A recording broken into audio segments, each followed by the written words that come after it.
Welcome বন্ধুরা আমার SY Bangla একাডেমিতে। আশা করি তোমরা ভালো আছো।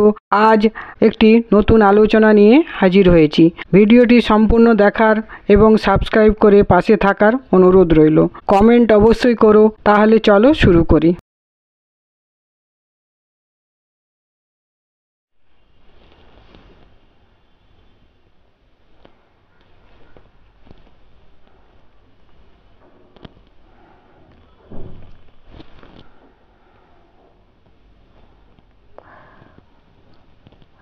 আজকের আলোচনা প্রবন্ধ রচনা স্বামী বিবেকানন্দ। বীর সন্ন্যাসী বিবেকের বাণী ছুটেছে জগৎময়, বাঙালির ছেলে ব্যাঘ্রে বৃষভে ঘটাবে সমন্বয়। লিখেছেন সত্যেন্দ্রনাথ দত্ত।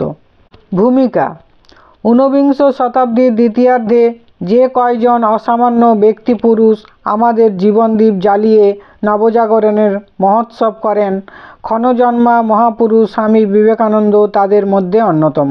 তিনি সন্ন্যাসী কিন্তু মোক্ষ মুক্তির কাঙাল নন। তিনি বৈদান্তিক কিন্তু সে বেদান্ত প্র্যাকটিক্যাল। তিনি কবি কিন্তু আকাশচারী নন। রাজনীতি তার পেশা ছিল না, তবু তিনি ভারতের প্রথম সোশ্যালিস্ট।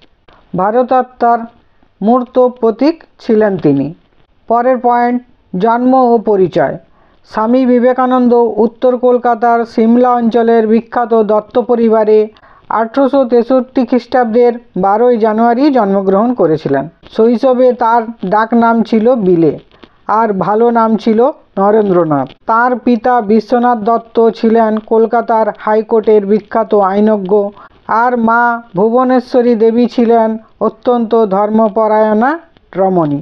শিক্ষা: তিনি ছোটবেলা থেকেই ছিলেন অত্যন্ত মেধাবী ও প্রখর বুদ্ধিসম্পন্ন। তিনি বিদ্যাসাগর প্রতিষ্ঠিত মেট্রোপলিটন স্কুলে পড়াশোনা করেন।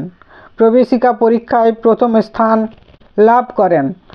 এরপর প্রেসিডেন্সি কলেজে, তারপর স্কটিশ চার্চ কলেজে ভর্তি হন। 1864 সালে এখান থেকেই দর্শনে অনার্স নিয়ে BA পাস করেন। ছোটবেলা থেকেই তিনি ধ্যান ও যোগাসনে অভ্যস্ত হয়েছিলেন। কলেজে পড়ার সময় থেকেই ঈশ্বরকে জানার প্রবল ইচ্ছায় তার মন অস্থির হয়ে উঠেছিল। সংসার জীবন: পিতার আকস্মিক মৃত্যুতে BA পাস করার পরপরই তার উপর সংসারের দায়িত্ব এসে পড়ল। পড়া ছেড়ে তাই তাকে অর্থ উপার্জনের দিকে মন দিতে হলো। সংসার চালানোর উপযুক্ত অর্থ তিনি উপার্জন করতে পারতেন না। কষ্টের মধ্যে থেকেও তার ঈশ্বর জিজ্ঞাসা দিন দিন বাড়তে লাগলো। তার জিজ্ঞাসার একদিন সমাধান হলো ঠাকুর শ্রী রামকৃষ্ণের সঙ্গে সাক্ষাৎ হয়ে। পরের পয়েন্ট: শ্রী রামকৃষ্ণ সান্নিধ্য। প্রথম পরিচয়েই নরেন্দ্রনাথ ঠাকুরের আচরণে মুগ্ধ হলেন। ঠাকুরও তার গান শুনে খুশি হলেন। অনটনের কথা বলতেই রামকৃষ্ণদেব তাকে কালী মন্দিরে গিয়ে মায়ের কাছে অর্থ প্রার্থনা করতে বললেন।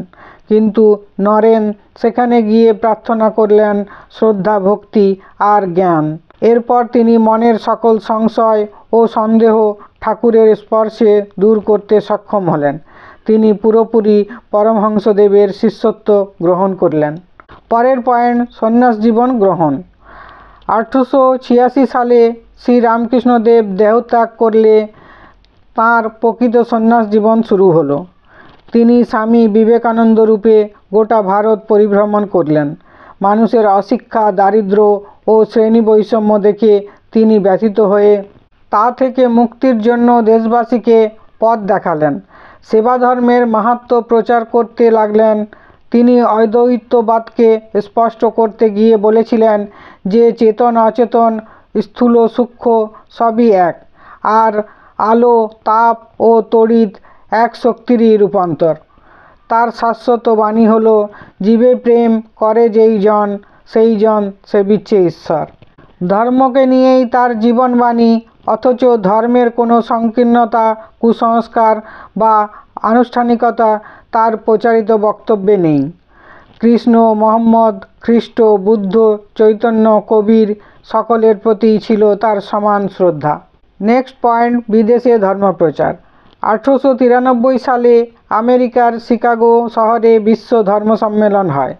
শিষ্যদের অনুরোধ ও অর্থ সাহায্যে বিবেকানন্দ অনাহুত অবস্থায় সেই মহাধর্ম সম্মেলনে যোগ দিতে আমেরিকা যান। অনাহুত বলতে এখানে আমন্ত্রিত নন, তবুও তিনি সেখানে যান। যেই তিনি মঞ্চে দাঁড়িয়ে সম্বোধন করলেন, আমার আমেরিকাবাসী ভাই ভগ্নীগণ, সঙ্গে সঙ্গে বিশ্বজয় সভাজন সকলেই যেন মন্ত্রবিষ্ট সেই আন্তরিক আত্মীয়ধর্মী সম্বোধনে। তিনি বলেছিলেন, হিন্দু ধর্মই জগতের অন্যান্য ধর্মের মূল কথা বলে। সেখানেই তিনি বহু ভক্তের মধ্যে ভগিনী নিবেদিতাকেও শিষ্যা হিসাবে পান। আমেরিকায় একটি আশ্রম প্রতিষ্ঠিত হয়। স্বামীজি ইউরোপে নানা শহরে এবং জাপানে ভারতের ধর্ম, ভারতের আধ্যাত্মবাণী বিষয়ে বক্তৃতা দিলেন। যেন একটা নতুন ভারতবর্ষের চিত্র বিদেশিদের সামনে ফুটে উঠল। নেক্সট পয়েন্ট, কর্মকাণ্ড। বিবেকানন্দ কী কী কাজ করেছিলেন? শুধু বক্তৃতায় বিশ্ববাসীকে চমকে দেওয়া নয়, স্বামী বিবেকানন্দ বিশ্বের বহু মানুষকে এক সূত্রে গেঁথে তোলার জন্য অবিরাম কাজ করে গেছেন। 1997 সালে তিনি ভারতে ফিরে রামকৃষ্ণ মিশন প্রতিষ্ঠা করেন। চালান তার অভিযান আসমুদ্র হিমাচল, উত্তর থেকে দক্ষিণ, দক্ষিণ থেকে পূর্বাঞ্চল। সর্বত্র ঘটিয়েছেন যুব জাগরণ, জনজাগরণ। 1899 সালের 1 মে গঙ্গার পশ্চিম তীরে প্রতিষ্ঠা করলেন বেলুড় মঠ, যা শুধু জনশিক্ষা বিস্তার ও জনসেবার উদ্দেশ্যেই তৈরি। এরপর তার সাহিত্যকর্ম। স্বামী বিবেকানন্দ বেদান্ত দর্শন প্রচারের পাশাপাশি রচনা করেছেন একাধিক উল্লেখযোগ্য গ্রন্থ।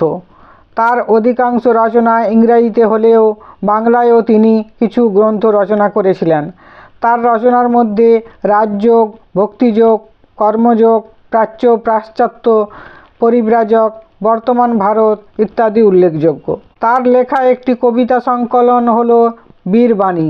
তিনি বহু গান ও চিঠি বাংলা ও ইংরেজিতে লিখে তার মননের ও বিচক্ষণতার পরিচয় দিয়েছেন। স্বামীজির বাণী ও রচনা, যেটা 10 খণ্ডে সম্পূর্ণ হয়েছে, সেটা জাতির অমূল্য সম্পদ। Next point, মহাপ্রয়াণ। 1900 সালে তিনি প্যারিস মহাধর্ম সম্মেলনে অংশ নিতে দ্বিতীয়বার বিদেশে যান এবং বিশ্ববাসীকে এবারও তার বক্তৃতায় মুগ্ধ করেন। সেবামূলক কাজে তিনি বিশ্বের সব প্রান্তের মানুষকে উদ্বুদ্ধ করলেন। অতিরিক্ত পরিশ্রমে তার স্বাস্থ্য ভেঙে পড়ে। দেশে ফেরার পর 1902 সালের 4 জুলাই 39 বছর বয়সে তার মহাপ্রয়াণ ঘটে। নেক্সট পয়েন্ট, সার্ধ শতবর্ষ পরেও বিবেকানন্দের মূল্যায়ন। সাহিত্যিক শঙ্কর যথার্থই চিরযৌবনের দূত বলে একটি নিবন্ধে লিখেছেন, প্রেমিক যখন সংসার ত্যাগ করেও সংগঠক হওয়ার সিদ্ধান্ত নেন, তখন তার কোনো তুলনা থাকে না। বোধহয় স্বামীজির নামাঙ্কিত মঠ ও মিশনই তার অতুলনীয় উপহার। সংসারের সমস্ত মায়াবন্ধন ছিন্ন করেও তার সমকালকে বলতে পেরেছিলেন, ত্যাগ ভোগ বুদ্ধির বিভ্রম, প্রেম প্রেম এই মাত্র ধন। তাই তিনি জন্মের সার্ধ শতবর্ষ পরেও আশ্চর্যভাবে বেঁচে আছেন এদেশের সংখ্যাহীন মানুষের মনে। বিবেকানন্দ সত্যই মৃত্যুঞ্জয়, সত্যই জীবনানন্দ। লাস্ট পয়েন্ট, উপসংহার। মানুষকে দয়া করার অধিকার আমাদের নেই, আছে সেবা করার অধিকার। এই মূলমন্ত্র স্বামীজি আমাদের শিখিয়েছেন। তিনি তার লেখনীতে বারবার দেশকে, দেশের মানুষকে ভালোবাসার কথা শিখিয়ে গেছেন। স্বদেশী আন্দোলনের যুগে তিনি ছিলেন বিপ্লবীদের প্রেরণাস্বরূপ। তার গোটা জীবনটাই আমাদের কাছে একটা ব্রত। স্বামীজির বিখ্যাত উক্তি, পেছনে ফিরে তাকানোর প্রয়োজন নাই, আগে চলো। আমাদের চাই অনন্ত শক্তি, অফুরন্ত উৎসাহ, সীমাহীন সাহস, অসীম ধৈর্য, তবেই আমরা বড় বড় কাজ করতে পারবো। সুতরাং আমরা যেন জাতি ধর্ম ভুলে তার আদর্শের মর্যাদা রক্ষা করে চলতে পারি, এটাই হোক আমাদের প্রত্যেকেরই কামনা। এরপর আমি স্বামী বিবেকানন্দ ও বর্তমান যুব সমাজ সম্পর্কে একটা রচনা দিয়ে দেব, তোমরা সেটা দেখে নেবে। সেটাতে বর্তমানে যুব সমাজকে স্বামীজির আদর্শ নিয়ে কিভাবে এগিয়ে চলতে হবে সে সমস্ত উল্লেখ থাকবে। আজ তাহলে এ পর্যন্তই, আবার হাজির হব নতুন কিছু নিয়ে। ভিডিওটি ভালো লাগলে সাবস্ক্রাইব করো, লাইক কমেন্ট শেয়ার করতে ভুলো না কিন্তু। বেল বাটনটি অন করে দিও, তাহলে পরবর্তী ভিডিওর নোটিফিকেশন তোমাদের কাছে সবার আগে পৌঁছে যাবে। তোমাদের জন্য শুভকামনা রইল। ধন্যবাদ সবাইকে।